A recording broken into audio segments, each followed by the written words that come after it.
सभी को प्रणाम, नमस्कार, राम राम। मैं थोड़ी गलती कर गया, इन्वर्टर वाली लाइट चालू कर देता हूँ।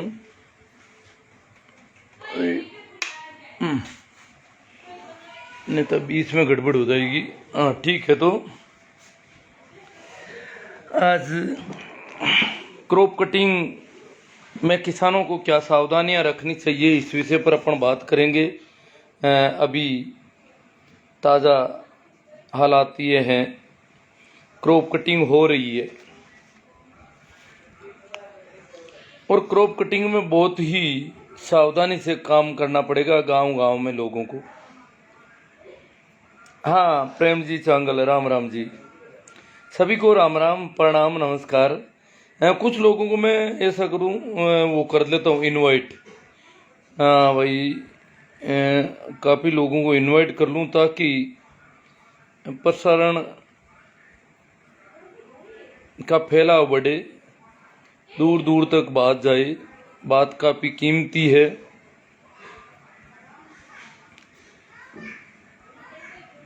पिछली बार भी काफ़ी फेसबुक लाइव किए थे, हर जगह बात करते हैं, परंतु हमारी बेवकूफ़ियाँ देखते हैं तो रोना आता है।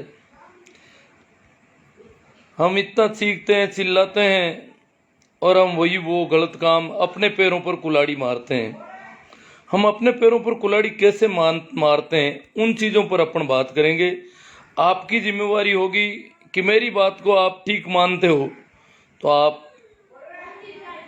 जितने लोगों को आगाह कर सके कि वो अपने पैरों पर कुल्हाड़ी नहीं मारे, उतना ही कुछ ठीक हो सकता है। बाकी मामला इतना गंभीर है कि मन ही नहीं करता लाइव करें कि नहीं करें, बातचीत करें कि नहीं करें। बहुत बेवकूफ़ियाँ हम कर चुके हैं। हमने सदैव अपने पैरों को काटा है। फसल बीमा के मामले में सीधे सीधे हम हमारे पैर काटते हैं, तो कैसे हम हमारे पैरों पर कुल्हाड़ी मारने से रुकें, उस विषय पर चर्चा करेंगे। आपकी ड्यूटी होगी कि अगर आप अपने गांव के लोगों को ये बात ठीक ढंग से समझा दें तो आपके गांव में किसानों के करोड़ों रुपए का नुकसान होने से आप बचाव करवा सकते हैं। क्रॉप कटिंग में अक्सर हम जो काम करते हैं वो हमारे नुकसान वाले कर रहे हैं, तो ये तो बहुत ही, क्यों हमें पता नहीं, हम सोचते हैं इससे हमारा फ़ायदा हो जाएगा। आज ही कोई पूछ रहा था कि खेत खाली है, क्या लिखवाऊँ। मैंने कहा इसमें क्या गिरदावरी में क्या लिखवाऊँ। मैंने कहा गिरदावरी वाला अपने आप लिख लेगा कि पहले तो हमने तिल की बुआई की थी, अब खाली है, बेकार हो गई, अब क्या लिखवाएं। मैंने कहा वो जो बात है उनको बता देना, वो लिख लेगा। जो सच्चाई है वो सीधी सीधी बता देना कि नहीं, फायदा किस में रहेगा। अब फायदे का कोई पहले पता थोड़ी चलता है, तो क्या खाली लिखवा दें तो कुछ मिल जाएगा। मैंने कहा ऐसा कुछ मिलने वाला नहीं है, और अभी आगे का पता नहीं। 10 दिन बाद में हो सकता है कोई ऐसी खतरनाक बरसात आ जाए और फसल तबाह हो जाए, और आपका खेत अगर खाली लिखा हुआ है, बाई दी वे कोई मुआवजा आदान अनुदान गवर्नमेंट तय कर दे और आपके खेत में फसल ही नहीं लिखी हुई है, तो आपको मुआवजा कैसे मिलेगा। तो क्या पता फायदा उससे हो सकता है। तो गिरदावरी में जो बात है वो लिखा हुआ, आप पहले फायदे की इतनी चिंता क्यों करते हो। चलो कुछ लोगों को इनवाइट कर लिया है, मैं इसे यहीं रोकते हुए सीधा आपसे ही मुखातिब होता हूँ। काफ़ी भाई लोग जुड़ गए हैं। भाई नरेश जी नाइक, कपिल जी लोमरोड, गणपत जी मुंडेल, हरकाराम जी लेगा तोशिना, रामनिवास जी मेरा गुरु जी को रामनिवास मेरा का प्रणाम मेरी ओर से आपको भी प्रणाम, नमस्कार। मुकेश जी मुंडेल, बजरंग जी बुआल, हनुमान जी बाजिया, ओबीसी आरक्षण पर आपके विचार प्रस्तुत करो साहब। मैं तो काफ़ी कई बार कर चुका हूँ। वैसे मैंने लाइव का विषय दूसरा चुन रखा है, मैं कर लूँगा, उस पर भी करूँगा। ज़रूर आपका सवाल आया है, हो सकता है काफ़ी लंबा उस पर भी हो जाए, मेरे को तो कहीं से कुछ लाना तो है नहीं। हाँ, तो हम बात शुरू करते हैं। क्रॉप कटिंग, जो प्रधानमंत्री फसल बीमा है हमारा, उसमें क्रॉप कटिंग की बहुत बड़ी भूमिका है। वही दो चीजें हैं, क्रॉप कटिंग और जो ऑटोमेटिक संयंत्र जो लगे हैं हर पटवार, हर गिरदाउर सर्किल पर, हर आराई सर्किल पर मौसम संबंधी जानकारी का कोई यंत्र लगा हुआ है। इन दो चीजों पर निर्भर करेगा आपका फसल बीमा का क्लेम। अब फसल बीमा आपने करवाया, कुछ लोग कह रहे हैं मुआवजा, ये मुआवजा कैसे हुआ? ये क्लेम है, आपने उसका प्रीमियम भरा है, कुछ आपने भरा है, कुछ आपकी ओर से राज्य सरकार ने भरा है, केंद्र सरकार ने भरा है, यूं करके कंपनी को पूरा प्रीमियम दिया गया है और कंपनी लाभ के लिए इसमें उतरी हुई है। तो ये कोई अनुदान नहीं है, ये कोई मुआवजा नहीं है, ये आपके प्रीमियम की वजह से अगर नुकसान हुआ है तो क्लेम देना के लिए कंपनी बाध्य है, जिसने आपका प्रीमियम लिया है। प्रीमियम इसी बात का लिया है कि अगर नुकसान होता है तो भरपाई हम करेंगे। तो क्रॉप कटिंग है क्या? क्योंकि क्रॉप कटिंग एक ऐसा मामला है कि ये वास्तविक धरातल पर की नहीं जाती है। इस बात को गांव के लोग जानते हैं, यहां तक कि तहसीलदार, कलेक्टर, एसडीएम, ये लोग भी जानते हैं कि पटवारी या कृषि पर्यवेक्षक क्रॉप कटिंग सही ढंग से नहीं करते हैं, करते ही नहीं है, वैसे ही आंकड़े लिखने का काम करते हैं। तो एक तो क्रॉप कटिंग होनी चाहिए, इस पे ध्यान दें। और अगर नहीं होनी चाहिए तो नहीं होती है, और वो कहते हैं आपसे कि भाई हम जो है हमें ये अनुमान, हम कायदे से तो करनी है, परंतु वो कागजों में लिख देते हैं और वो आपका फेवर करके कुछ कर रहे हैं, तो वो आपका अपना लुकआउट है। परंतु क्रॉप कटिंग होनी चाहिए। मैं तो यही सलाह दूंगा कि वास्तविक होनी चाहिए। तो वास्तविक अब क्या है, इस बार कुछ क्रॉप कटिंग होगी, क्योंकि पटवारी और ये कृषि पर्यवेक्षक डरे हुए हैं कि क्रॉप कटिंग करनी पड़ेगी। इनको गांव बांट दिए गए हैं कि इस गांव में ये करेगा, इसमें ये करेगा। तो इस बार क्योंकि यहां जैसे हमारे पड़ोस में ही, अब वो गांव खिंवसर तहसील में है, डेरू गांव के पटवारी की नौकरी पर संकट आया हुआ है। गांव के सरपंच वगैरह कुछ लोगों ने उसका पक्ष लेने की कोशिश की, परंतु बात बन रही नहीं है। कुछ लोग यूं कह रहे हैं कि बेचारे के बच्चे रुल जाएंगे, क्योंकि पिछली बार उन्होंने क्रॉप कटिंग की नहीं। बताते हैं कि जो जिन किसानों के खेतों की क्रॉप कटिंग की जानी थी, वो किसान कह रहे हैं कि हमारे हस्ताक्षर नहीं है, हमें पता ही नहीं हमारे खेतों में कब क्रॉप कटिंग कर दी गई। अब किसान जब खुद खेत का खातेदार किसान कहता है कि मुझे पता ही नहीं क्रॉप कटिंग कब की मेरे खेत की, जबकि कायदे से क्रॉप कटिंग में किसान उसका मेंबर है, किसान के हस्ताक्षर हैं, अब वो कह रहे हैं हमारे जाली हस्ताक्षर हैं। जो आदमी कहता है कि मैं तो हिंदी इंग्लिश सब तरह के हस्ताक्षर करता हूं, मेरा अंगूठा लगाया, तो अंगूठा जांच का विषय हो गया और ये तय हो गया कि वो हस्ताक्षर सारे जाली हैं। क्रॉप कटिंग वहां की नहीं गई थी। क्रॉप कटिंग वहां तो क्या, लगभग 99.99% गांवों में क्रॉप कटिंग नहीं की जाती है, सभी जगह ऐसे ही करते हैं। परंतु किसान के अगर जाली हस्ताक्षर करते हैं, ये मामला काफी गंभीर हो जाता है, क्योंकि वो किसान इनकार कर रहा है कि मेरे खेत में क्रॉप कटिंग नहीं की गई। आप कैसे साबित करोगे इसको? और अगर किसान झूठा इनकार करता है तो पटवारी की ड्यूटी है कि पटवारी या जो भी क्रॉप कटिंग करता है, मैं नाम नहीं लूँ, कृषि पर्यवेक्षक भी कर रहे हैं कई जगह, उनकी ड्यूटी है कि वो क्रॉप कटिंग के समय गांव के अधिकतर लोगों को सूचना दें, ताकि वो किसान इनकार करे तो वो लोग कहेंगे नहीं हम साथ में थे, क्रॉप कटिंग हमारे सामने हुई, उनके भी हस्ताक्षर ले लें। ये तो क्रॉप कटिंग की नहीं इसलिए इनकार कर रहे हैं और किसानों को नुकसान हो गया। जो करोड़ों रुपये उस गांव का क्लेम बनता था वो उनको मिला नहीं।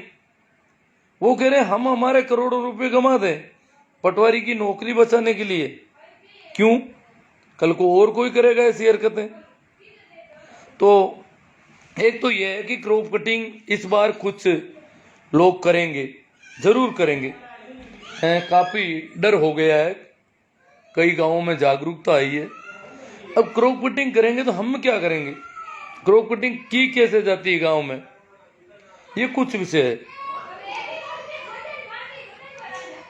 प्रत्येक तहसील के लगभग प्रत्येक गांव में क्रॉप कटिंग की जाती है, 5-4 गांवों को छोड़ करके। तहसील में 5-4 गांव छोड़ दिए जाते हैं, वो उस गिरदावर सर्किल की औसत क्रॉप कटिंग उन गांवों पर लागू होती है। बाकी हर गांव में, हर पटवार हल्का में नहीं, हर गांव में, एक पटवार हल्का में अगर 5 गांव है तो 5 में ही अलग अलग क्रॉप कटिंग होगी। अब क्रॉप कटिंग होती कैसे है, किसके खेत में क्रॉप कटिंग करनी है, ये कौन डिसाइड करेगा? क्या गांव के लोग बैठक करेंगे?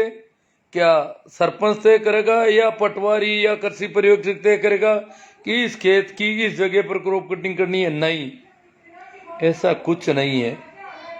ये रैंडम नंबर से तय होता है।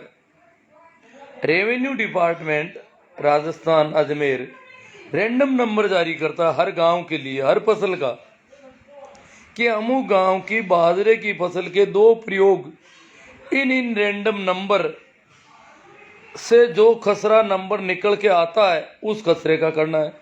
खसरा वहां से तय नहीं होगा, परंतु वो रैंडम नंबर है, उनमें भाग दे करके जो खसरा नंबर प्राप्त किया जाता है उसका एक फॉर्मूला है।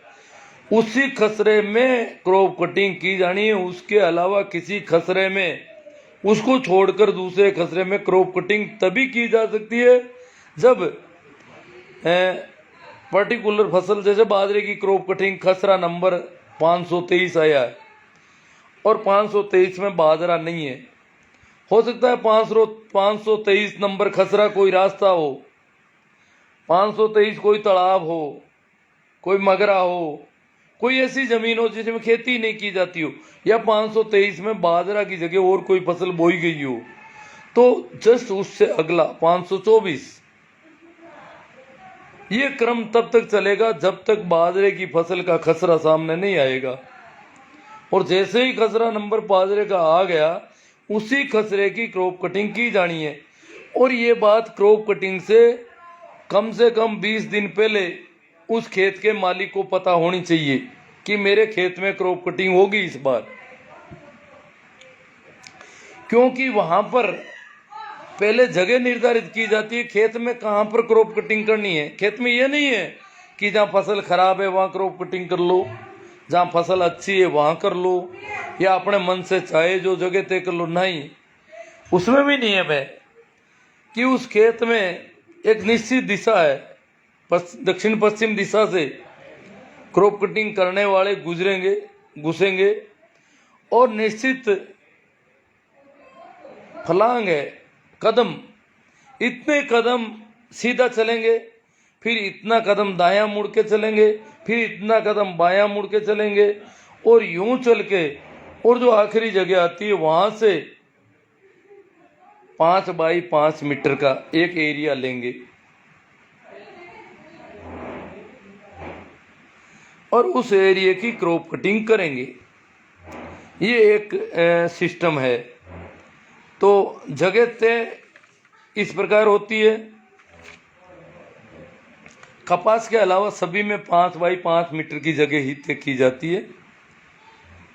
5 बाई 5 मीटर में वो उसी दिन खूंटियां गाड़ के रस्सी बांध के बता देगा किसान को कि यहाँ की हम क्रॉप कटिंग करेंगे, इसलिए यहाँ जिस दिन आप काटो उससे एक दिन पहले हमें सूचित करो कि उस दिन वहाँ पर कटाई होगी, ताकि हम आकर के और उस जगह की कटाई करके वो क्रॉप कटिंग कर लें।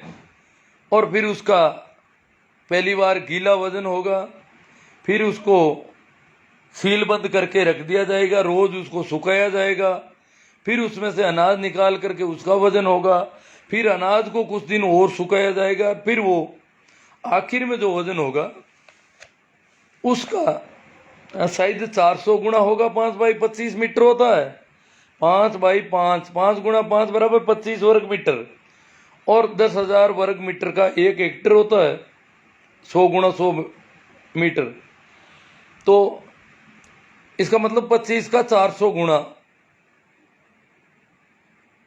ठीक है, 400 गुना करके और वो उपज निकाली जाएगी कि इस गांव में मूंग की फसल प्रति हेक्टर इतने क्विंटल हुई। ये है क्रॉप कटिंग। अब जो मैं पैर काटने वाली बात कर रहा, अपने पैरों पर कुल्हाड़ी मारने की बात कर रहा था, उस पे आता हूं। वो क्या है आखिर?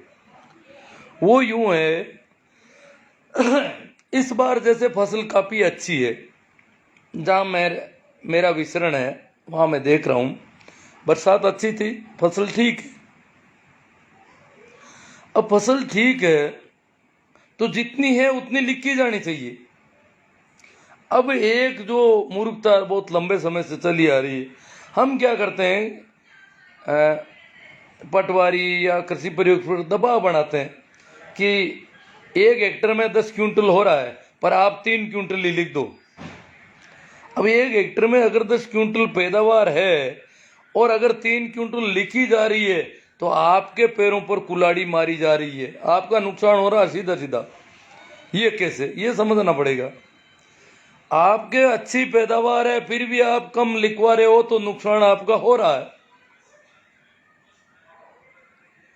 क्योंकि प्रति वर्ष आपको क्रॉप कटिंग के जरिए बीमा क्लेम मिलने वाला नहीं है।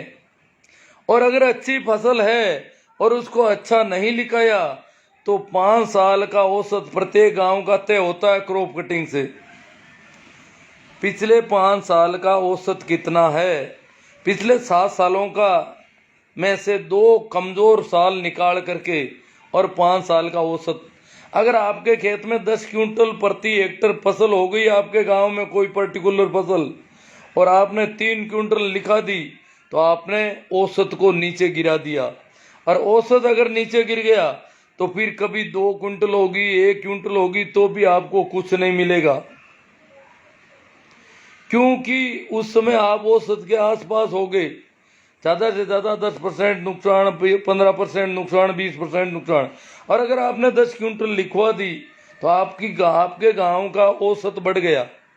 अब कभी आपके 3 क्विंटल भी होगी तो आपको काफी क्लेम मिलने की संभावना बढ़ जाती है। ये है मोटी बात। ये बात हर गांव में लोग जाने कि हमारे अगर फसल अच्छी है, 10 क्विंटल पैदावार है, अगर वो 9 क्विंटल लिखता है तो आपका नुकसान कर रहा है। हाँ, 10 क्विंटल से अगर 5 किलो भी ज्यादा लिखता है तो वो आपका फायदा कर रहा है। कम लिखने में आपका कोई फायदा नहीं हो रहा है, क्योंकि जितना कम लिखा जाएगा उतना आपका पुराना गांव का औसत कम होगा। वहां आंकड़े जो बनेंगे वो कहेंगे कि इस गांव में मूंग की फसल इतनी ही होती है, क्योंकि इसका औसत कमजोर है गांव का, इसलिए इससे अगर कम हो जाती है थोड़ी बहुत तो उतना प्रतिशत कम कर लो। इस गांव में तो जो भी फसल है जितनी हुई है उससे कम मत लिखने दो कभी भी। क्रॉप कटिंग में यह ध्यान रखना है, जहां जहां अच्छी फसल है, अच्छी पैदावार है, वो पूरी लिखवाई जाए, कम किसी भी हालत में नहीं लिखवाई जाए। जहां बहुत कम पैदावार है, लगता है कि पिछली औसत से काफी कम है, वहाँ अधिक मत लिखने दो, वहाँ जितनी है उतनी लिखो। अगर कोई थोड़ी बहुत भी अधिक लिख रहा है तो आपका नुकसान कर रहा है। ये चीज़ें ध्यान रखने की है। हमारी कम लिखवाने की आदत पड़ गई गाँव में, और बड़े राजी होते हैं गांव वाले। हमने पटवारी जी से कह करके 10 क्विंटल पैदावार थी, हमने कहा 3 क्विंटल लिख दो यार। पटवारी जी हमारा कहना मान गए, ये कंपनी का फायदा कर दिया सीधा। आपका कोई फायदा नहीं हो रहा है। 3 क्विंटल है तो 3 क्विंटल आपका औसत है, आपको कुछ भी नहीं मिलने वाला। परंतु अगर 10 क्विंटल लिखी है, अगली साल 3 क्विंटल वायदे हुए हो गई तो आपको क्लेम मिलेगा। ये है ध्यान रखने वाली बात।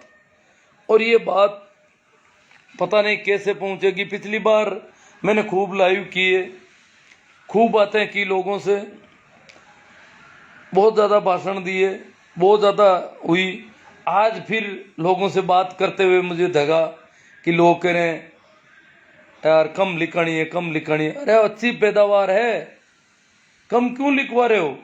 अगर जानबूझकर खेत में गलत जगह से करता है, जहाँ अच्छी फसल नहीं है उसको छांटता है और नियम के विरुद्ध कर रहा है, तो ध्यान रखो, एक भी पौधा अगर उस 5 बाई 5 मीटर में आ रहा है और उसको अलग छांटा जा रहा है तो मत छांटने दो कि नहीं ये लो 5 बाई 5 मीटर में, और 5 बाई 5 मीटर में ये लो 2 किलो अनाज हो गया, 2 किला, 2 किला का 400 गुना हो जाएगा।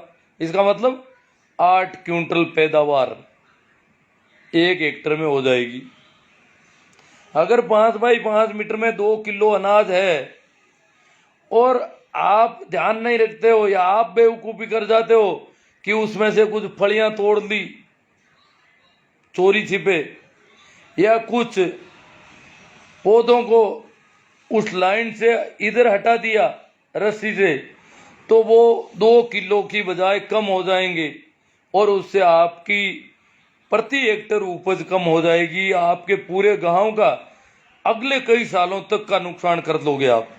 इसलिए अच्छी फसल है तो उसे अच्छी फसल लिखने की कोशिश में ध्यान इस बात का रखो कि अच्छी लिखी जाए। यूँ नहीं है कि आप उनका सहयोग करो, यहाँ कम लिख दो साहब, आप अगले कई वर्षों के लिए नुकसान कर दोगे अपना। ये होता अपने पैरों पर कुल्हाड़ी मारना।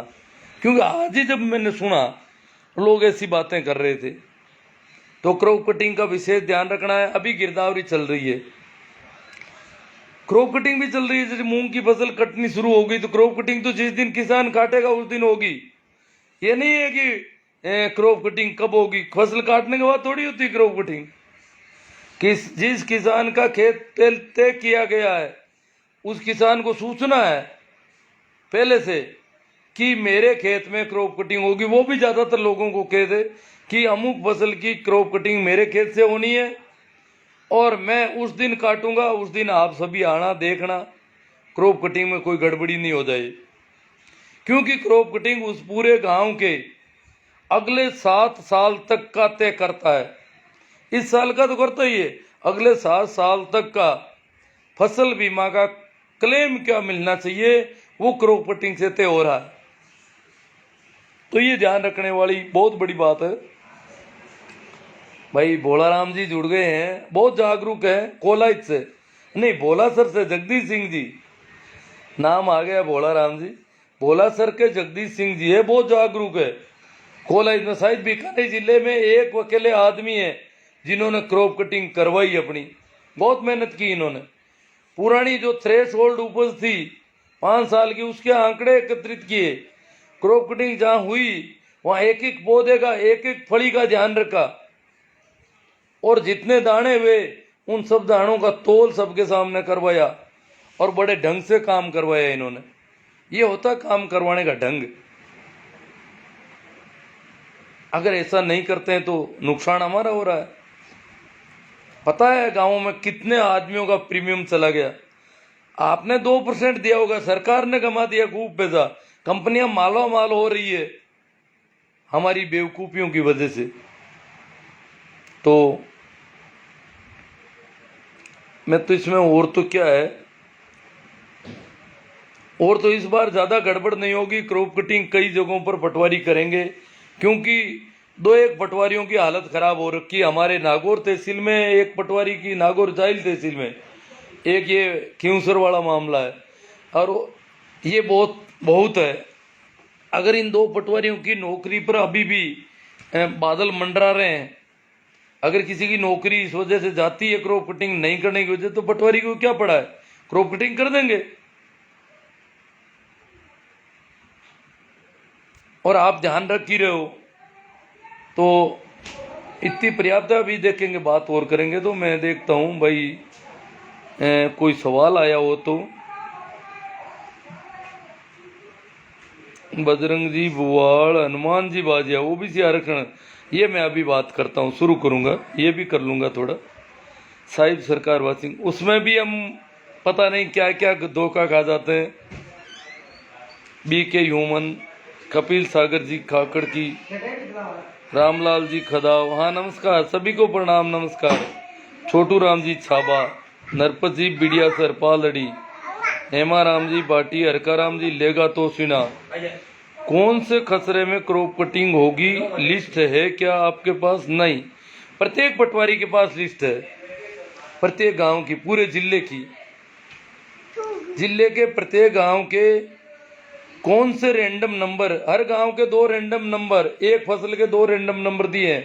2 रैंडम नंबर बाजरे के हैं, 2 मूंग के हैं, 2 तिल के हैं, 2 अन्य फसल के हैं। कुछ फसलें जो कम बोई जाती है उनके रैंडम नंबर गिरदा और सर्किल के एक गांव के लिए गए हैं। तो ये वो रैंडम नंबर आप अपने पटवारी से या किसी भी पटवारी से ले लेना, तहसील के पास, सबके पास है। तो आपके गांव में रैंडम नंबर क्या आ रहा है? अब रैंडम नंबर से खसरा नंबर कैसे निकालेंगे, वो तो आप कहो तो मैं सूत्र बता दूं। जैसे आपके गांव में रैंडम नंबर है 5302 बाजरे का, तो आपके गांव के कुल खसरा कितने हैं? मान लो आपके गांव में कुल खसरा 2000 है, तो 5302 में 2000 का भाग दिया जाएगा। 2 बार पूरा चला गया, फिर जो पीछे बचा है वो कितना है?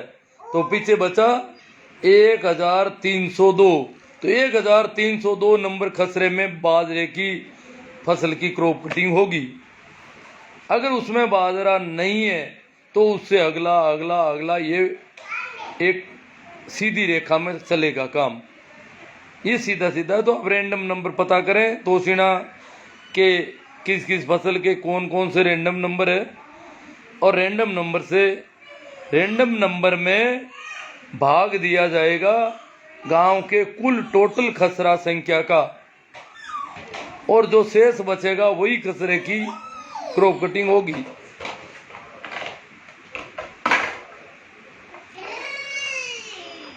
जैसा राम जी जानी, मूला राम जी मेरिया, निम्बा राम जी ताडा, अभिनव हेमराज जी बींचर, धीरेन्द्र जी मूंदलिया जाट, जैसा राम जी मदन जी राकावत, महेंद्र जी सारण मुके, राकेश जी खोकर। राकेश जी बहुत जागरूक व्यक्ति हैं, और राकेश जी अभी युवा हैं और पूरे तैयार हैं। मेरे जैसा आदमी तो क्या छुड़ता वगैरह है, नहीं करूं तो क्या करूं, तो ये अपेक्षा की जाती है कि वो अपनी डुकियों की डाणी गोटन वगैरह में विशेष ध्यान रखेंगे। और हमारे BKU के बहुत ही सक्रिय कार्यकर्ता है। BKU ने तो पिछले साल से भी ये चला रखा है, क्रॉप कटिंग निगरानी कमेटी हर गांव में बनाने की बात थी, और बनी हुई होगी कई गांवों में। तो वो कमेटी ध्यान रखेगी क्रॉप कटिंग में क्या ध्यान सावधानी रखनी है। महेंद्र जी सारण, राकेश जी कोकर, जीतू जी बाम्बू। सर जब तक क्रॉप कटिंग वाले आएंगे उससे पहले खेत खाली हो जाएंगे, फसल खड़ी खड़ी सूख गई है। नहीं, क्यों खाली हो जाएंगे? जिस खेत में क्रॉप कटिंग होनी है उस किसान की ड्यूटी है कि वो उनको सूचित करे, वो उसी दिन आएंगे जिस दिन किसान काटेगा। क्रॉप कटिंग वाले कोई विदेश थोड़ी गए हैं भैया। आपका जो क्रॉप कटिंग करने वाला आपका ही पटवारी या कृषि पर्यवेक्षक है, वो आप जिस दिन खेत में काटोगे उस दिन क्रॉप कटिंग वो अपनी मर्जी से थोड़ी करेगा। क्रॉप कटिंग किसान तय करता है, न कि कोई अधिकारी कर्मचारी। ये बहुत बड़ी भूल है आपकी। जीतू जी बाबू, इसको पूरा नोट करें आप। क्रॉप कटिंग जिस आपके गांव में पता करो कि किस किस के खेत में मूंग की क्रॉप कटिंग होगी, किस में बाजरे की होगी। उन खेत वाले जिस दिन काटेंगे उस दिन क्रॉप कटिंग वालों को बुलाएंगे। क्रॉप कटिंग ये थोड़ी है कि किसान की फसल काटने की तारीख हो दूसरी है, क्रॉप कटिंग किसी दूसरी तारीख को वो कर लेंगे। नहीं, जिस दिन किसान काटेगा उस दिन होगी क्रॉप कटिंग। खेत खाली कैसे हो जाएगा? जिस खेत में क्रॉप कटिंग होनी है क्रॉप कटिंग वालों को आना पड़ेगा उसी दिन। धीरेन्द्र जी मूंदलिया जाट, जगदीश सिंह जी भाटी भोला सर। ये जगदीश सिंह जी बहुत ही जागरूक व्यक्ति हैं और मैंने इनका जिक्र किया था पहले भी कि इन्होंने कैसे क्रॉप कटिंग करवाई, कितनी मेहनत की। और ये लगातार, मैं सुनता कम हूँ, लगातार सारी बातें मेरे से शेयर करते रहे। बहुत मेहनत की इन्होंने। मदन जी धूंधवाड़, मोहन राम जी कीचड़, इनके वहाँ क्रॉप कटिंग काफ़ी ठीक भी हुई है पहले की। इनका औसत ठीक है और औसत ठीक नहीं होगा तो क्लेम कभी नहीं मिलेगा जिंदगी में। रोजाना आपका प्रीमियम खाते रहेंगी कंपनियां। भंवरा राम जी कीचड़, नेम जी सोमड़वाल, ओम प्रकाश जी फड़ौदा, बलवीर जी खोजा, हाँ नमस्कार जी बलवीर जी, अरविंद जी जाखड़, भाई ओम प्रकाश जी फड़ौदा कुछ बता रहे हैं। सर मैंने फसल बीमा कराया, फसलें गल गई और बीमा वाले सही जवाब नहीं दे रहे। नहीं साहब, ओम जी आपने कंप्लेंट की, आपकी फसल देखो, सूखे का मामला तो क्रॉप कटिंग ही तय करेगी, परंतु गीले का जो मामला है, फसल में पानी आ गया ज़्यादा और फसल खत्म हो गई, ये पर्टिकुलर एक किसान का मामला है। पर्टिकुलर कंप्लेंट करनी होती है 72 घंटे के अंदर अंदर, खराबा होने के 72 घंटे में कंपनी के नंबर पर फोन करके सूचित करना पड़ता है कि मेरी फसल अतिवृष्टि से खराब हो गई है। तो आपके सर्वे टीम आएगी आपके खेत में, जिसमें कंपनी का आदमी भी होगा और किसान तो होगा ही होगा। सर्वे टीम सर्वे करके और बताएगी कि आपके खेत में इतना प्रतिशत नुकसान हो गया है अतिवृष्टि की वजह से, तो आपके हस्ताक्षर करेगी फॉर्म पे और प्रतिशत नुकसान लिखा जाएगा फॉर्म में। तो ये आपको ध्यान रखना है। ये नहीं है गड़ गई क्यों, जवाब देना ही क्या है। अगर सर्वे टीम आती है तो ठीक, नहीं आती है तो गलती कंपनी की है। हम कोर्ट में जा सकते हैं आराम से। बलवीर जी खोजा, किसी को बुलाने की जरूरत नहीं है। राकेश जी खोकर, बहुत खूब, जागो किसान जागो। हाँ, राकेश जी बहुत मेहनती व्यक्ति है और बहुत सक्रियता के साथ काम करते हैं। CR जी सियाग साहब, रमेश जी डूडी, सुनीता जी मेघवाल, ओम प्रकाश जी बड़ौदा, मांगी लाल जी चौधरी RLP, ओम प्रकाश जी बड़ौदा की थी आए, वो सही जवाब नहीं दे रहे हैं। क्यों? वो आए हैं तो एक फॉर्म भरवाया होगा आपसे, और फॉर्म में नुकसान कितना हुआ वो तो आपका खेत आपके सामने है, कितने प्रतिशत नुकसान। अगर वो गलत लिखते हैं आप हस्ताक्षर मत करो उनके, तो जितना नुकसान हुआ उतना नहीं लिखते हैं, तो सीधा आपका नुकसान कर रहे हैं ना। खेत तो आपके सामने है।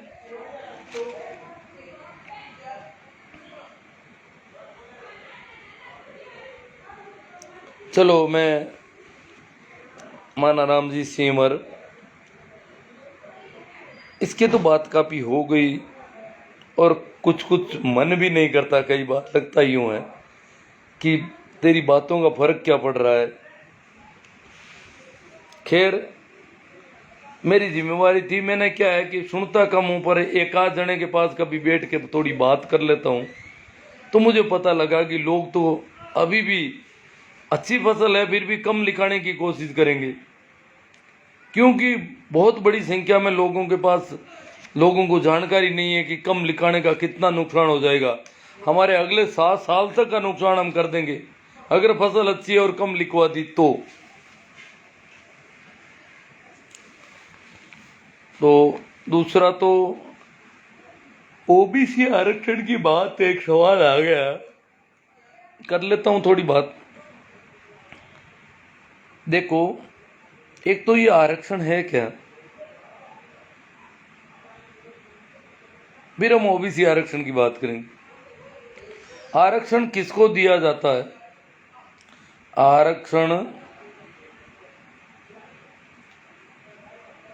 आरक्षण कोई मेहरबानी या कोई सहयोग ऐसा कुछ नहीं है। और आरक्षण किसी का होना भी नहीं चाहिए। अगर देखा जाए तो हमारे देश में आरक्षण हजारों साल से चल रहा है। जाति के आधार पर तय होता है कि कौन खेती करेगा, कौन चमड़ा उतारेगा, कौन लकड़ी का काम करेगा, कौन तंत्र मंत्र करके लोगों को बेवकूफ़ बनाएगा, कौन लोगों की शादियां करवाएगा, कौन क्या करेगा, कौन उनके नाम तय करेगा। ये सारी जो चीज़ें हैं वो हजारों वर्षों से, और ये जाति के आधार पर, ये इसमें योग्यता नहीं देखी जाती बिल्कुल। अगर वो किसी घर में, पर्टिकुलर घर में पैदा हो गया तो वो ठाठ से यही काम करेगा, चाहे वो उसमें एक्सपर्ट है कि नहीं है, चाहे वो तो निरा बुद्धू है, बोंदू है, फिर भी वो करेगा। ये जाति के आधार पर बहुत ही गंदा आरक्षण हमारे वर्षों में, ये इसको कहते हैं आरक्षण। बाकी आज़ादी के बाद जो आरक्षण दिया गया, संवैधानिक आरक्षण उसे मैं कहता हूँ, वो आरक्षण नहीं है, वो प्रजातंत्र शासन का तकाजा है कि प्रत्येक व्यक्ति का शासन प्रशासन में भागीदारी हो। वो तो एक मतदान से होती है, परंतु अगर समाज में वर्ग है, विभिन्न वर्ग हैं, खेती करने वालों का कोई वर्ग है, लकड़ी का काम, चमारगिरी का काम, या कोई काम करने वालों कोई वर्ग है, तो उस वर्ग को शासन में प्रतिनिधित्व होना चाहिए। ये प्रजातंत्र का तकाजा है।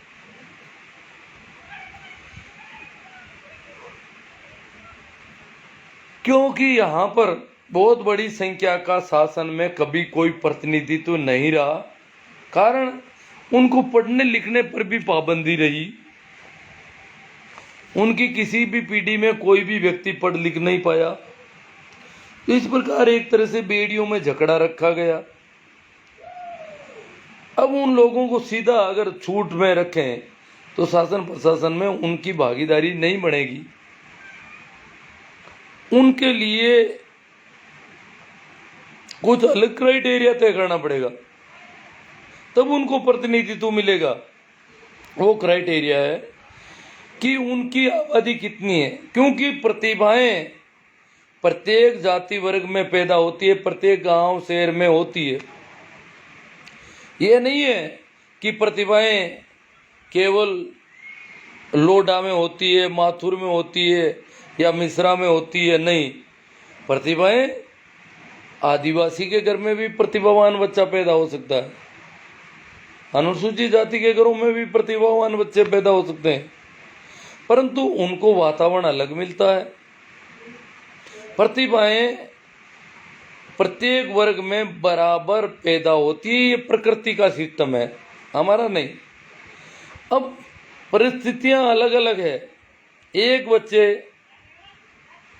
का बाप अंगूठा छाप है, माँ अंगूठा छाप है, उनको पता नहीं बच्चा कौन सा कोर्स पढ़ रहा है, उसको कोई गाइडेंस नहीं कि आगे क्या करना होता होगा, कौन सी लाइन पकड़ेगा तो इसको ठीक रहेगा।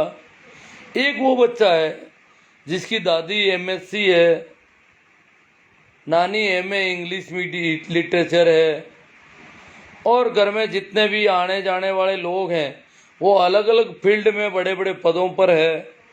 अलग अलग सारे फील्ड में कैसे किस फील्ड में जाया जाता है, उनकी सारी गलियां और रास्ते उनको मालूम है, और उस बच्चे को वो सारी गाइडेंस मिल रही है। अब कहते हैं इन दोनों को एक साथ दौड़ाओ, हम तो एक साथ दौड़ देगा। अरे भाई, वो तो पीढ़ियों से बंधा हुआ पड़ा है, ये धावक है, एक साथ कैसे दौड़ेंगे? नहीं। उनमें से 100 बच्चों में से अगर 5 बच्चे सबसे टॉपर हैं उस वर्ग के, तो 5 प्रतिभावान है। इस वर्ग के 100 बच्चों में से 5 जो टॉपर हैं उनके अंक ज़्यादा हो सकते हैं क्योंकि उनके परिवार की परिस्थितियां अलग है। परंतु दूसरे 100 परिवारों के जो टॉपर 500 बच्चों में से 5 बच्चे टॉपर हैं, उनके घर में परिस्थितियां अलग है। सभी लोग अंगूठा छाप है, घर गृहस्थी, खेती बाड़ी और ये पशुपालन वगैरह में बच्चों को भी काम में लिया जाता है।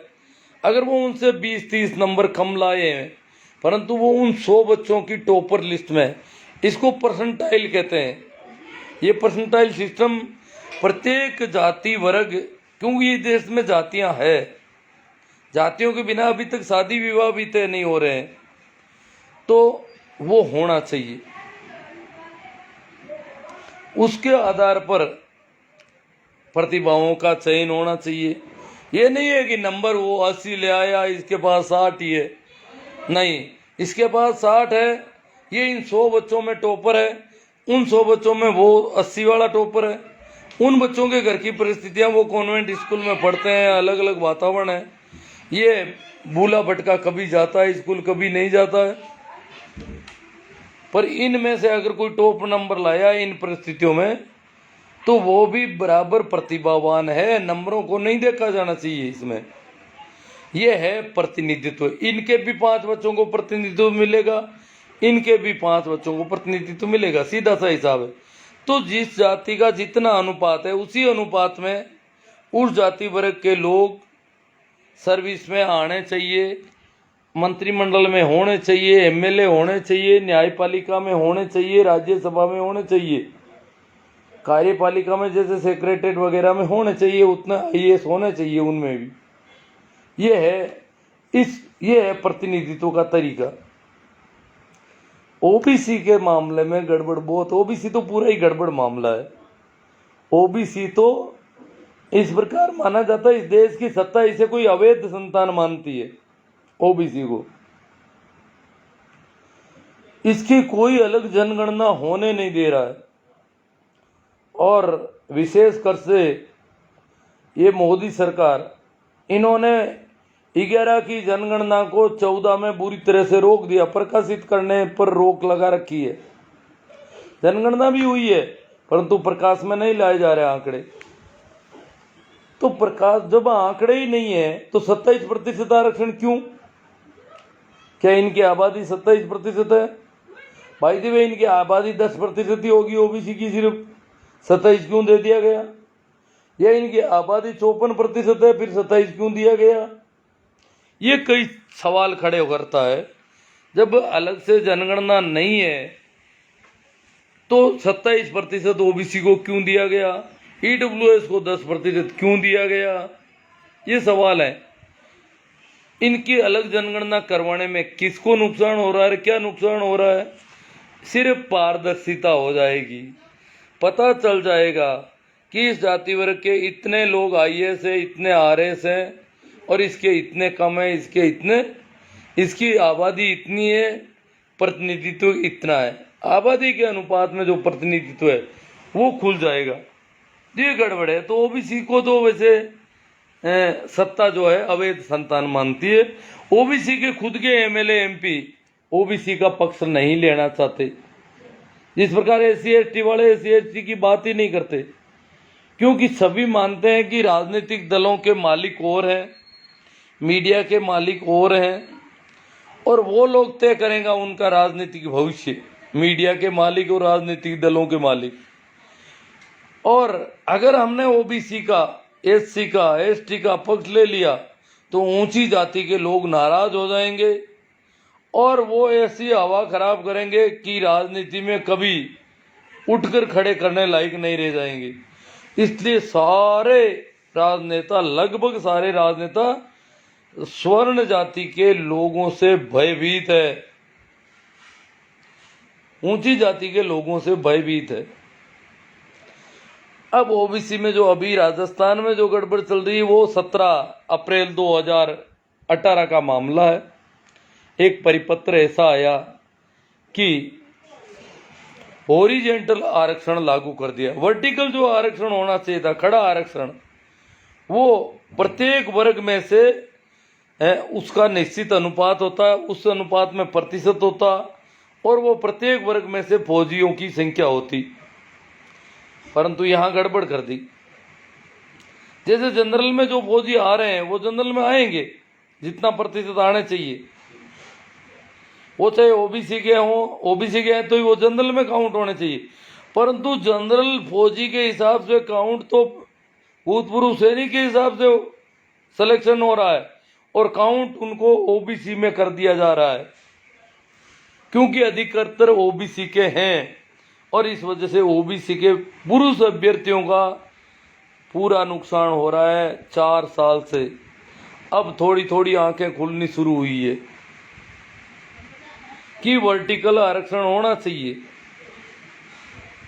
ओबीसी को अगर 21% दे तो 21% फौजी आर्मी वाले ओबीसी कोटे से होंगे, बाकी जो सेलेक्ट हो रहे हैं आर्मी वाले वो जनरल में जाएंगे। इससे ज़्यादा ओबीसी से नहीं लिए जा सकते। तो इसमें भूतपूर्व सैनिकों का कोई नुकसान नहीं। कुछ बच्चे हैं बेवकूफ़ से कहें कि भूतपूर्व सैनिकों का नहीं, भूतपूर्व सैनिकों को तो 12.5% पूरा मिल रहा है, पहले से वही मिलेगा, उन्हीं का सिलेक्शन होगा, पर उनकी काउंटिंग प्रत्येक वर्ग में होगी। अभी तक वो काउंटिंग सारी ओबीसी में हो रही है, ये फर्क है। और भी बीमारी है, रोस्टर रजिस्टर वाली बहुत बड़ी बीमारी है। रोस्टर रजिस्टर मेंटेन नहीं किया जा रहा। जैसे मैं सर्विस करता हूँ, अभी मेरी जाति को ओबीसी माना जाता है, परंतु जब मैं पढ़ता था, जब मैं सर्विस लगा था, तब मैं ओबीसी का नहीं था। उस समय तक ओबीसी जाति भी नहीं थी, तो मैं ओबीसी का नहीं था, मैं ओबीसी के हिसाब से सिलेक्टेड नहीं हूँ, मैं जनरल कोटे से सिलेक्टेड हूँ, तो रोस्टर रजिस्टर में मैं जनरल कोटे का प्रतिनिधित्व करता हूँ, मेरी काउंटिंग जनरल में होनी चाहिए। परंतु जनरल से जो सिलेक्टेड है, रोस्टर रजिस्टर कहता है कि जो बजे जनरल सिलेक्टेड है वो जनरल में लिखे जाएं, जो ओबीसी से सिलेक्टेड है वो ओबीसी में लिखे जाएं, जो एससी से सिलेक्टेड है वो एससी में लिखे जाएं। तो परंतु रोस्टर रजिस्टर मेंटेन नहीं किया जा रहा है, कारण कि एससी एसटी ओबीसी को नुकसान पहुंचाना जरूरी है। इसके लिए जनरल से सिलेक्टेड है उनको भी सबको ओबीसी में लिख दिया जा रहा है, और कहते हैं कि आपकी तो भर्तियां पूरी हो गई और अब जो वैकेंसी निकलेगी वो सारी ईडब्ल्यूएस की निकलेगी। क्यों भाई? क्योंकि उनके पद खाली पड़े हैं अभी। ये इस प्रकार की बेवकूफ़ी जो हो रही है उस पर और मैं बात करूँगा भाई। प्रेमाराम जी, अब पता नहीं कितने और लोग जुड़े होंगे। मैं यही समाप्त करता हूँ। धन्यवाद, प्रणाम, नमस्कार, राम राम।